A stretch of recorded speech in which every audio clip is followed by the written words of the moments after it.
let us move into our topic, right?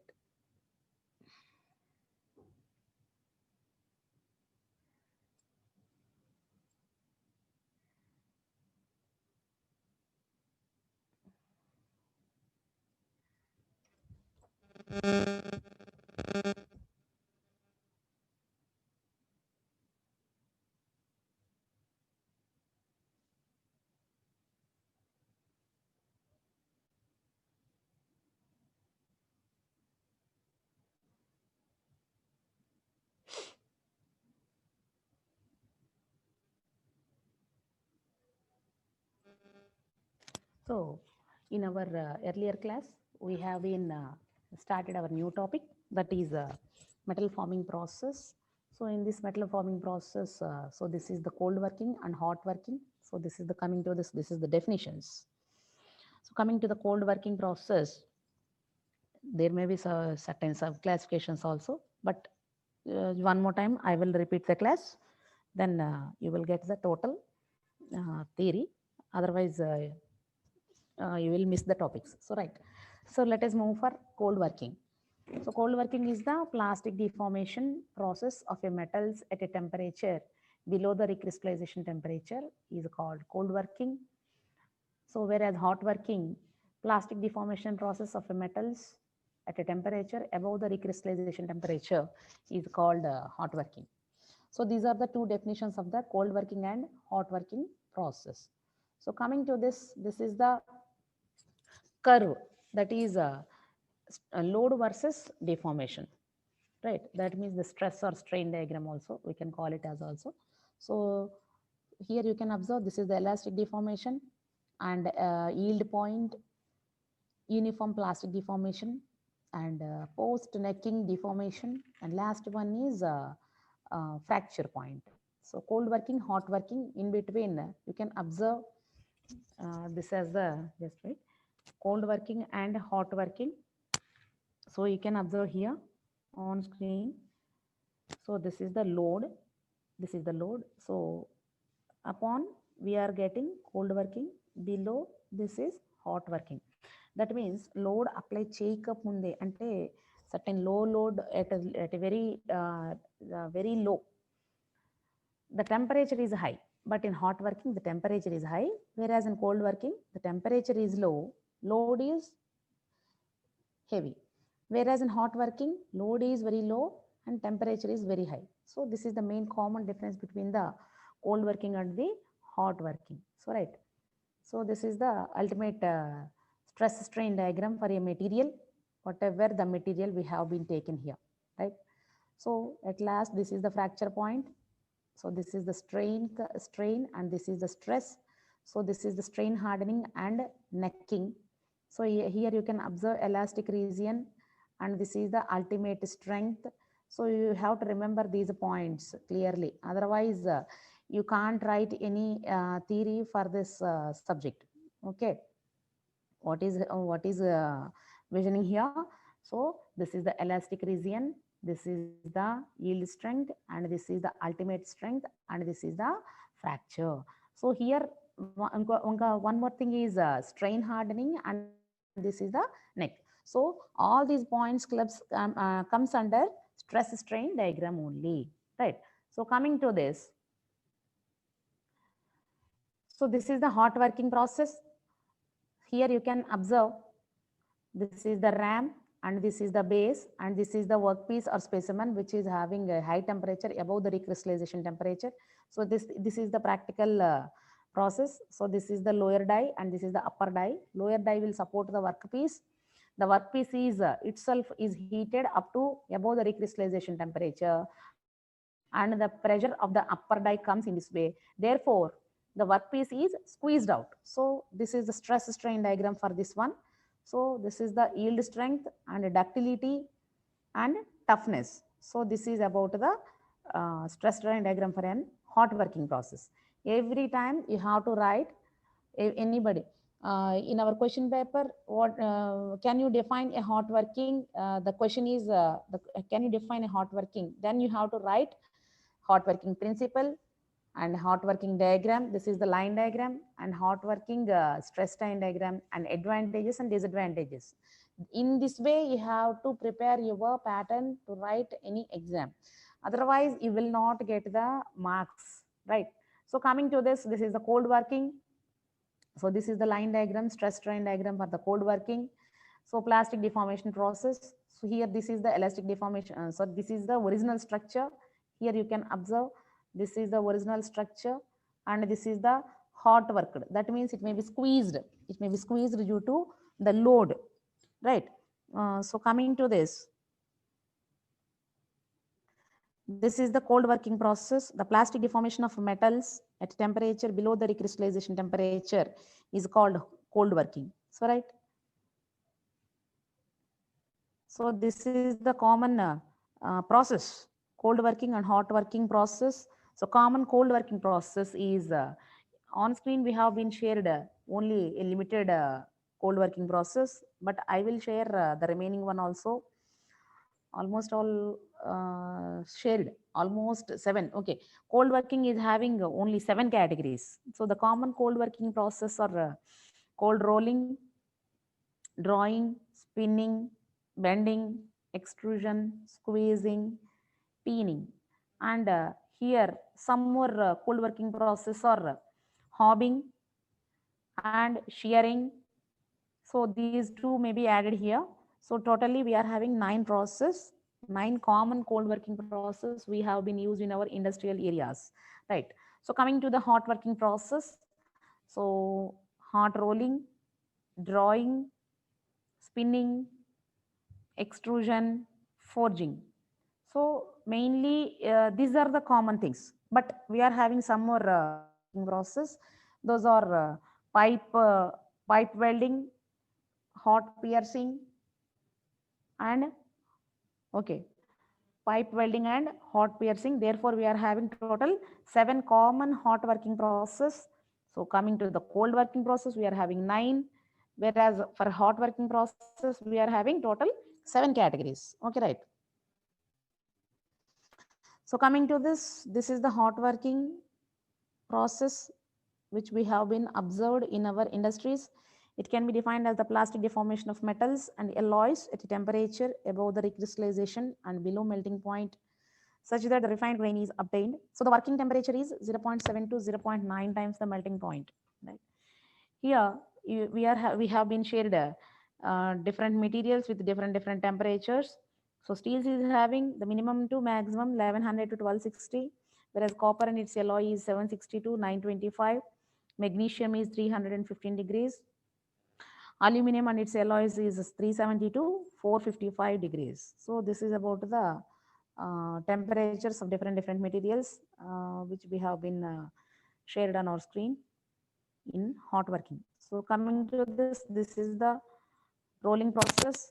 So this is the actual workpiece and these two are the rollers which will give the pressure on that particular specimen. Therefore, so this is the hot working. The high temperature gained workpiece has been passed through in between these rollers. అంటే ఈ gap ఎప్పుడైతే మనం అంటే 2 rollers కి మధ్యన gap అనేది తగ్గిస్తే immediately the workpiece may be reducing, right?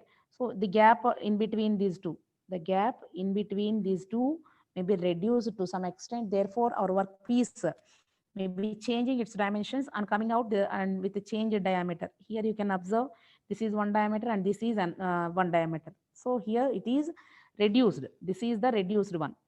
This is the reduced diameter workpiece. So this is the large diameter. So this is the rolling. Rollers will give the pressure on that workpiece, right? So coming to this is the hot drawing. Coming to this is the hot drawing. So this is the workpiece. This is the workpiece and this is the die. So pulling out, the workpiece may be pulling out in this way, in this direction. So that just like that an tensile force, right? So coming to this hot extrusion. So here also we are having this is the water cooled mold and this is the force may be applied in this direction, so the diameter may be reduced. The diameter may be reduced in this way. So this is the hot extrusion, right?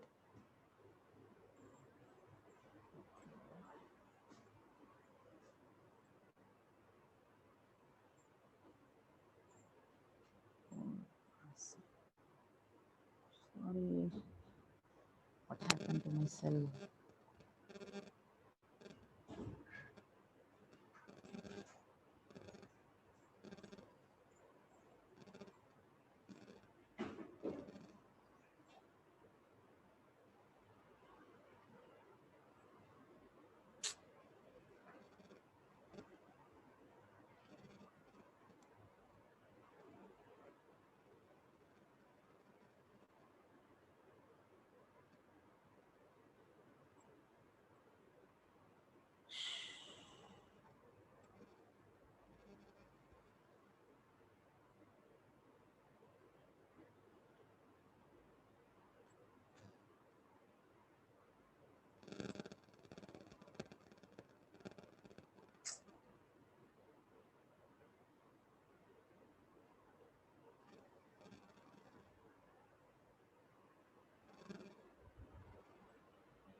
Just wait a minute. My screen has been.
No, Amma, due to certain technical problems, my screen has not been shared to you.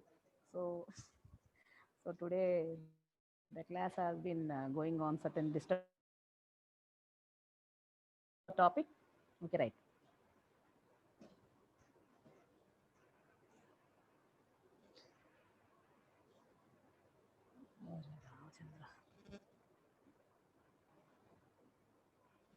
So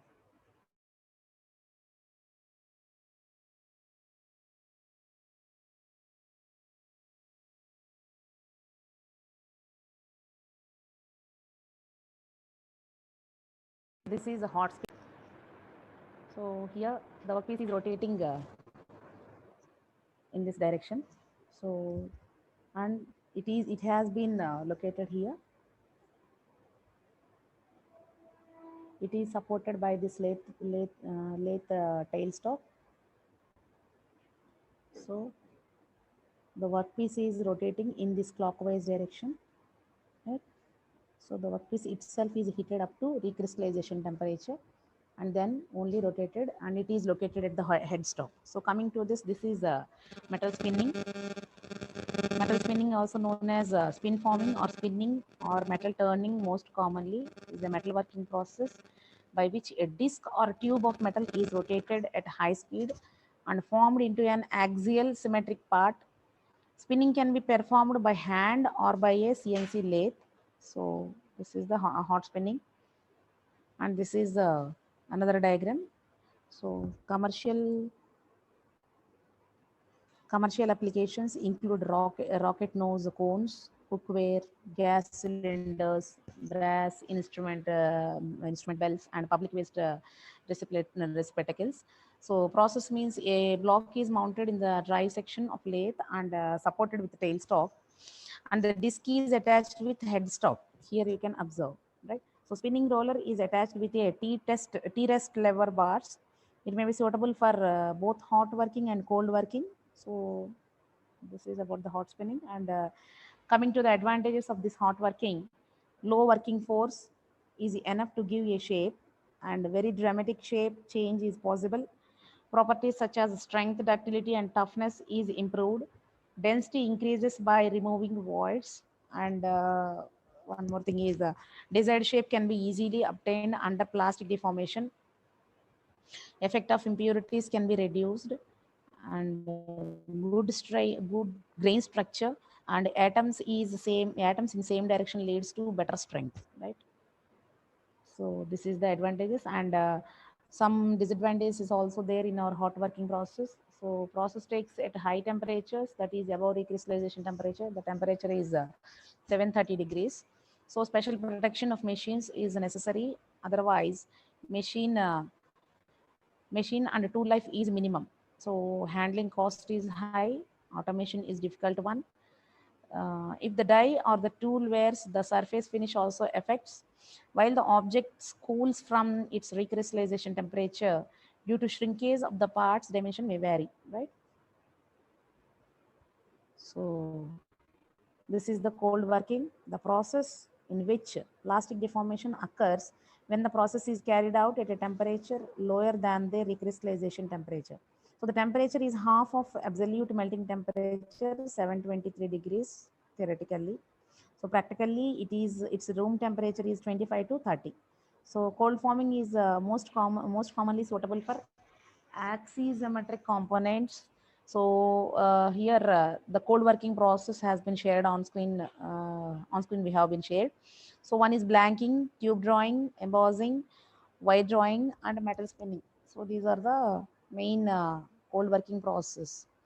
So cold working materials, coming to this, low and medium carbon steels, low alloy steels, copper and light alloys such as aluminum, magnesium, and titanium. So right, these are the cold working materials. So coming to the cold working advantages, it is widely applied as a forming process for steel, and cold working is done at room temperature.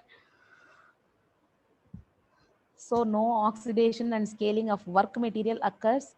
Excellent surface finish may be obtained by this cold working process, which reduces the secondary machining process, and high dimensional accuracy may be obtained, and highly suitable for mass production and automation because of low working temperature, right?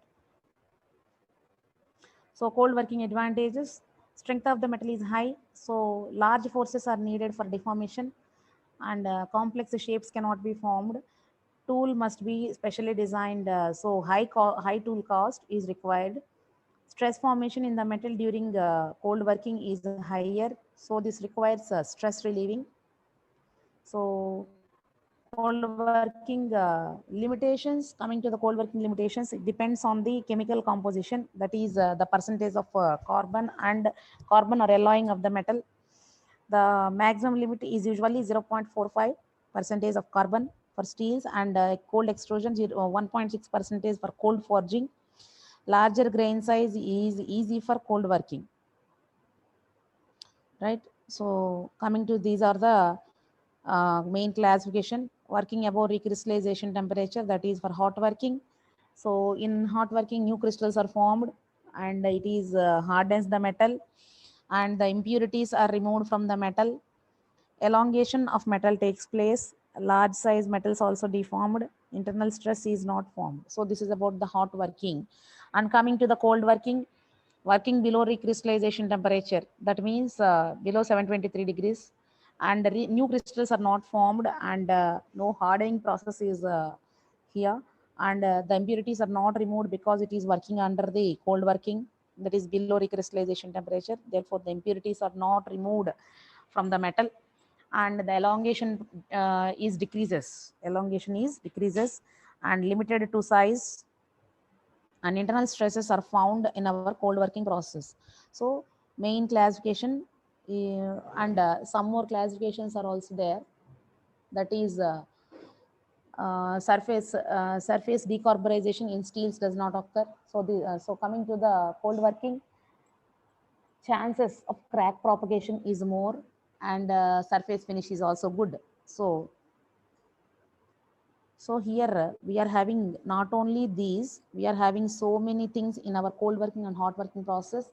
So hot working process, internal and residual stresses are not produced as compared to this cold working. Internal and residual stresses are produced and less stress is required for deformation. So this is the main important thing in our hot working. More stress is required for deformation, right? So hot working, heavy oxidation occurs during working and pickling is required to remove the oxide.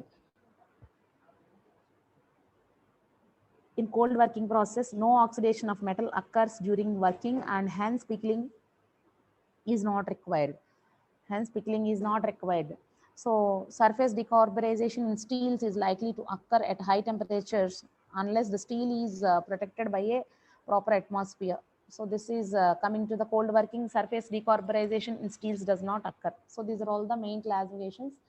And one more thing is handling of materials is difficult in hot working, whereas handling of materials is very easy in our cold working, right?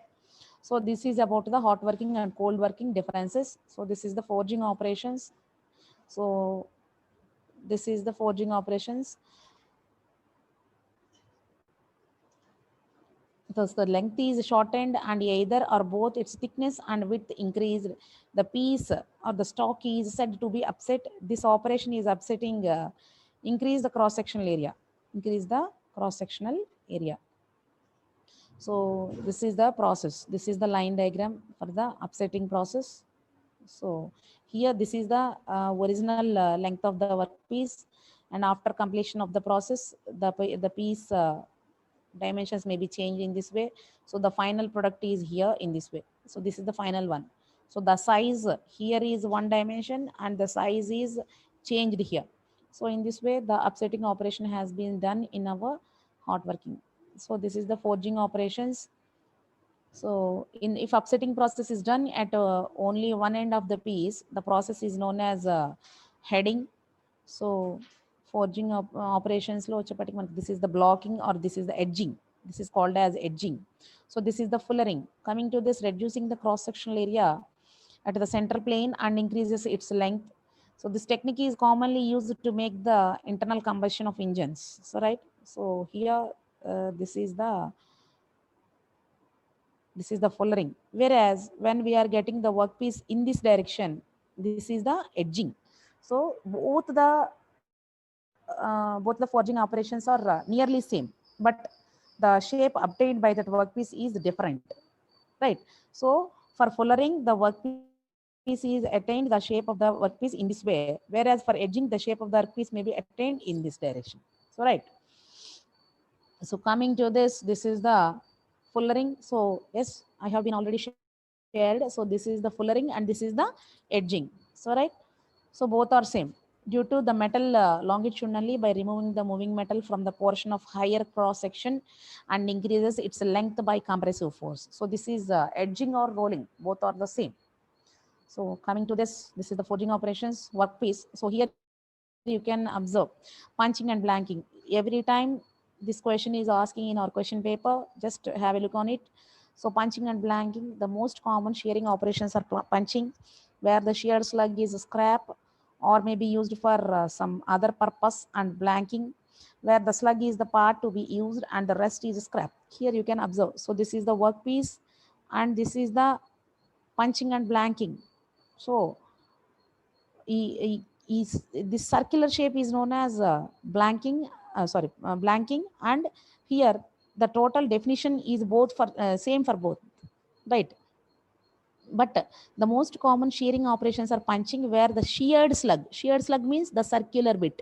Sheared slug is called scrap and may be used for some other purpose, and blanking, where the slug is the part to be used and the rest is scrap. So this is about the blanking and punching and blanking. So this is the bending. So this is the bending. Turn a part over the anvil. That means this is the workpiece. Actually, this is the workpiece in this way. Therefore, the workpiece may be bending in this way. So this is the bending. So this is the punching. So actually, this is the punching. Already manam punching chestam kada. So there you can observe the punching operation. So this is the workpiece, and these are the two dies which the workpiece has been fixed. So this is the workpiece, right? And this is the punch. So the circle may be the scrap. So the remaining is the blank, right? So coming to this is the cogging or drawing down and drawing out. This is the process of reducing the cross section of a bar and increasing its length. The operation of is carried out in 3 steps. One is first hammering with crosspin hammer. Second one is pair of fullers used. And the third one is curved top of work is leveled off with set hammers and finally finished with flatters. So this is about the line diagram. This is the line diagram of the drawing down or drawing out operation. So all of you just note it down. So దీన్ని మనం కాగింగ్ అని కూడా పిలుస్తా ఉన్నాను. కాగింగ్, COGGING, right? So this is the forging operations. It is forge welding. So this is the operation of joining the two surfaces of metal under pressure after they are heated to the correct temperature, right? So this is about the forge welding. So this is the diagram. So you can enlarge the screen. Then you can observe. So this is the base metal and this is the base metal, right? So after forge welding, so it is a clear picture for the forge welding, right? So coming to this, so first one, dig it with the following 5 points. High strength to weight ratio. This makes of a perfect choice for a number of applications such as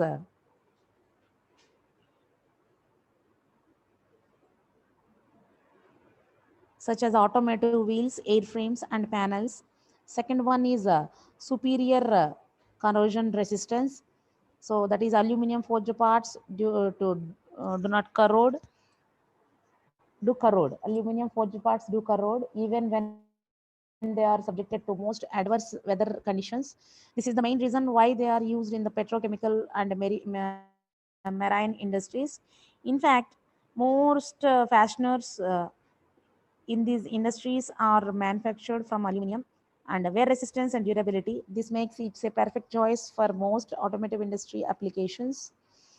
It is a versatile metal that may be manufactured with a wide range of metal forging process.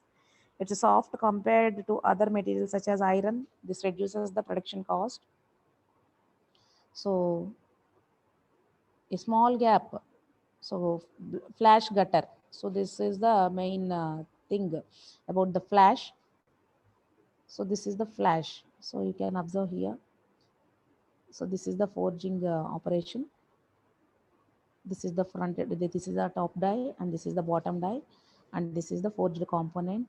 This is the final one. So this is the gutter and this is the flash and this is the saddle or land, right? That is the supporting one. So right. So coming to this, a small gap between the dies called flash gutter is provided so that excess metal can be flow into the gutter and form a flash. Flash has got a very important role during deformation of the workpiece inside the die cavity. So due to high length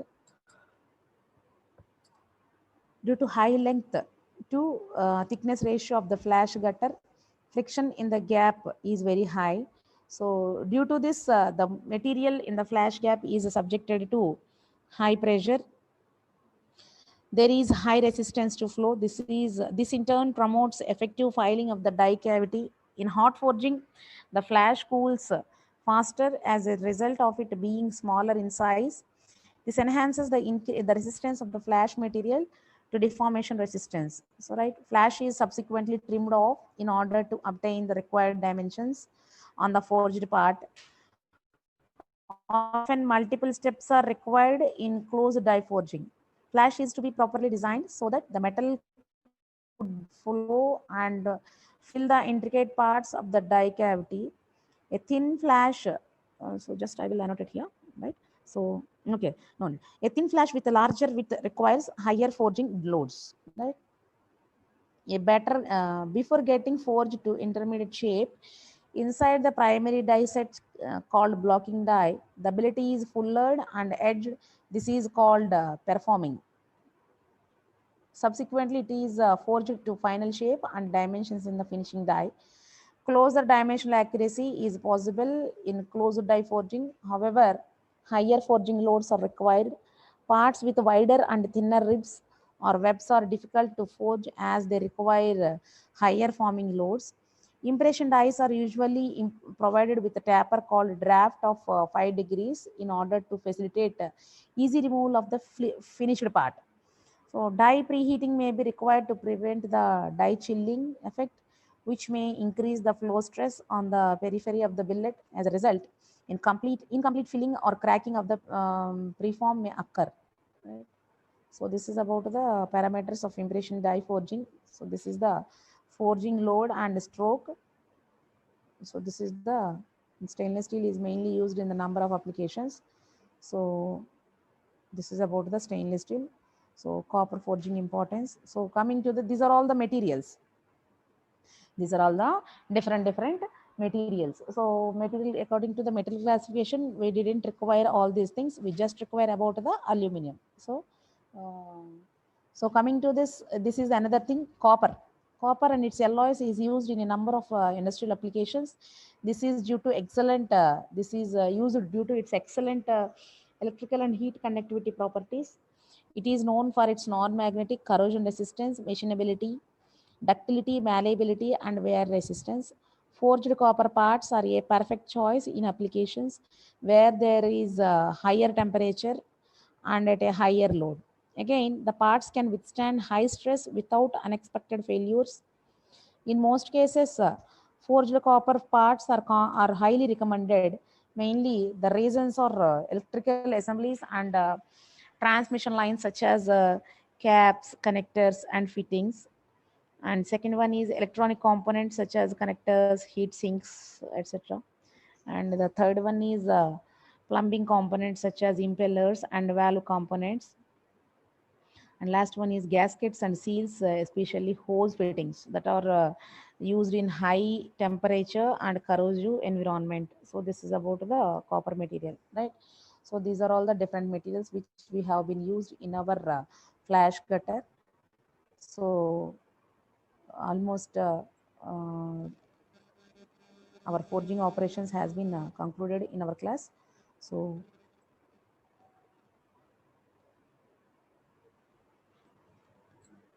some people